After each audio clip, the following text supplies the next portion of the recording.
छठी मैया की जय। नीला बरन घोड़वा सूरज माला बनी आसवार।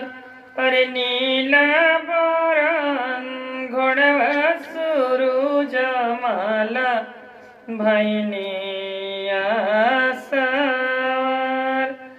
अरे घोड़ा के हसिया हो धाइले कवन बाबू खड़।